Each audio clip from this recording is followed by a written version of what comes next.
If you're planning for your MBA, then आप बस CAT exam पे rely नहीं कर सकते. And there are a couple of reasons why.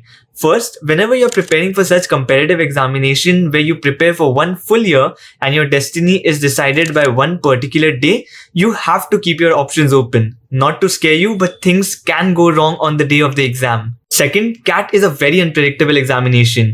कभी LRDI का format change हो जाता है, कभी quant के question type change हो जाते हैं, कभी timings change हो जाता है, and you might have to change your entire strategy on the day of the exam itself. And however much CAT toppers would hate to admit, however, there is an element of luck involved in the exam. That is why it is very important to keep your options open. Third and the most important point, CAT is not the end of your journey. After that, you need to get shortlist from the B school, for which you will have to rely on your past academics, your past background and everything as well. You need to convert the interviews as well. There are instances when there are 100 percentilers who have not converted the top 6 IIMs. And that is why at the end of the exam season, you should have calls from as many B schools as possible. And that's why in this video, I will cover 3 top MBA exams that you should appear for in addition to CAT. I will include the complete exam details, what preparation you should do in addition to CAT, and what are the top colleges that you should apply for under each of these examinations.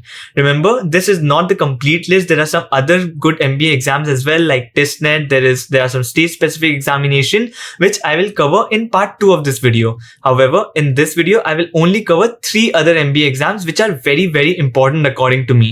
So let's start with the first one, that is the NMAT exam. So registrations for NMAT start in the month of August and the testing window is between October to December. You can appear for the exam anytime in this testing window, and my recommendation for you would be to appear for this exam before the CAT exam. Probably October end or starting of November, you can appear for this examination. The reason being, it also helps you prepare well for the CAT exam as well and judge yourself for the CAT exam. And it's not a very difficult exam to prepare for.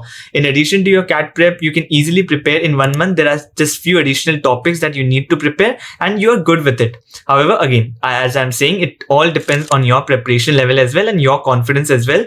You are allowed 3 attempts in this exam window. However, remember, for colleges like NMIMS, only the first attempt will count. So you have to make sure that the first attempt is your best one. So if I talk about the pattern of the exam, there are 3 sections here. First is the language skills section where you have to attempt 36 questions in 28 minutes. Then there is a quantitative skills section where you have to attempt 36 questions in 52 minutes. And then there is the logical reasoning section where you have to attempt 36 questions in 40 minutes. So overall 108 questions in 120 minutes.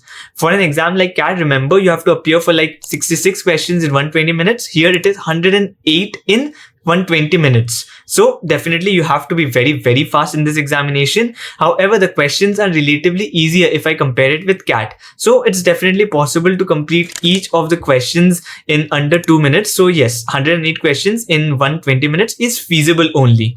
And NMAT is more student friendly as well. Here you can choose the section in which you want to start your paper with. So that option is also available over here. And for NMAT preparation, you can use the NMAT official guide, which is a very good resource. And talking about preparation, if you're looking out for a dedicated course for NMAT and SNAP preparation, then iQuanta has one for you, where you get access to 3 types of classes. First are the pre-recorded classes, second are the live sessions, and third are the practice sessions. So as soon as you enroll, you get access to 400 plus pre-recorded classes, which includes 200 from quant section, 100 are from the verbal section, and 100 from the logical reasoning section.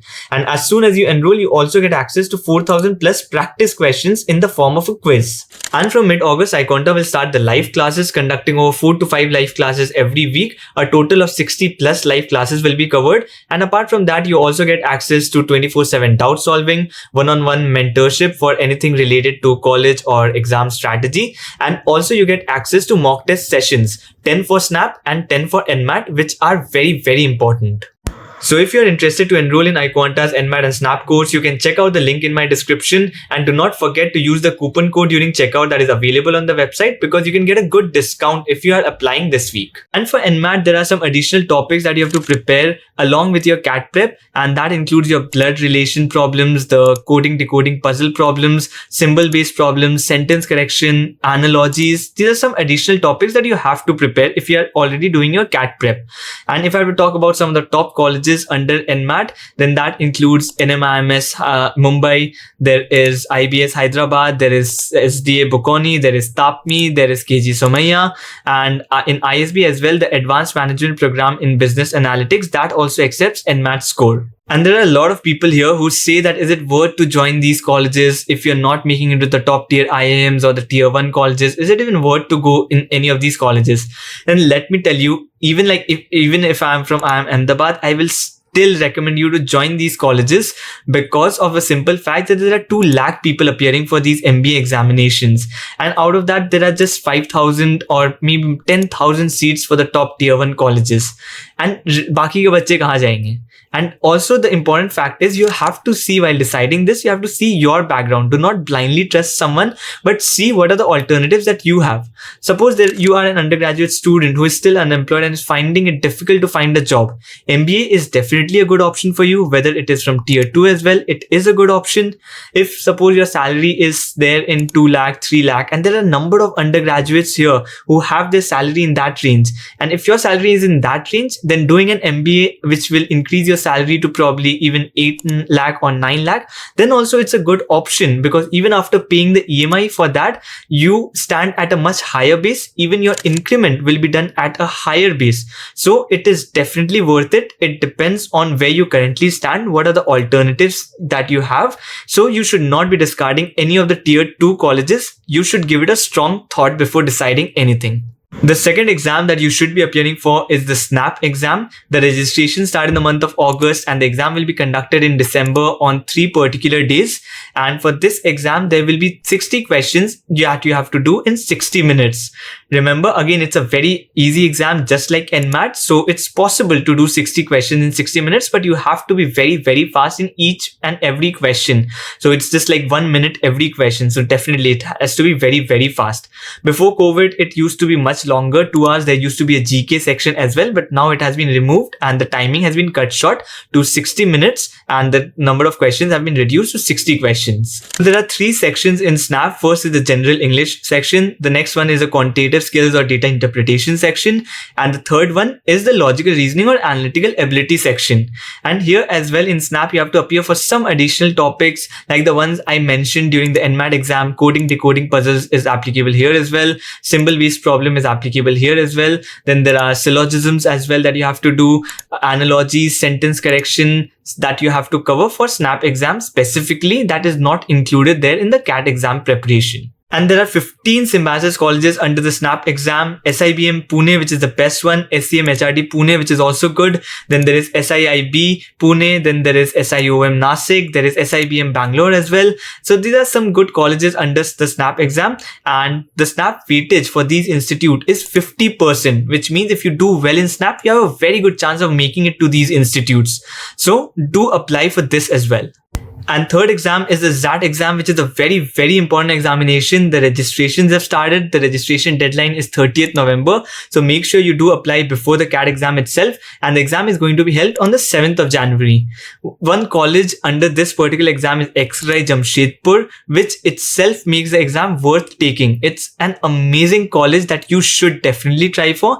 And of course, there are some other good colleges as well, like XIMB, XLRI Delhi. I will put the complete list in the description for this. You can read it out from there. And for preparation of this particular examination, the exam is on 7th January. So you can start this preparation after your CAT exam. There is just one section that you need to prepare for, that is decision making. I will release a couple of videos after the CAT exam on decision making. You can come back to this channel and prepare for it. And of course, there are various other resources as well that you can use if you want to start. But my recommendation is focus on CAT prep. After CAT prep, you can focus on XAT preparation. And if you cover the decision making section after your CAT exam, you should be good to go for this particular examination. And XAT examination has 5 different sections. And the first part, there are 3 sections. First is the verbal ability section, which has around 26 questions. Then there is the quantitative aptitude and the DI section, which has around 28 questions. And then there is the decision making section, which has 22 questions. For attempting the first part, you will have 175 minutes. So obviously a lot of time, but the questions here will be more difficult compared to CAT, especially for quant, the questions will definitely be difficult compared to the CAT examination. So that's why you have more time as well here. And the second part will consist of two particular question types. First is the general knowledge questions, which will have around 25 questions. And there would be another question on essay writing, where you have to write an essay. So that you will be given a topic and you have to write an essay on that. That would be included in part 2, and you will be given around 30 minutes to complete this part. So these are the 3 exams that have opened their registration. NMAT and SNAP preparation you can start from the month of August, and ZAT preparation you can start after CAT, that is the month of December. And apart from these as well, there are some other MBA exams. I will release a video on that as soon as they open their registration. So do subscribe to the channel and see you in the next one.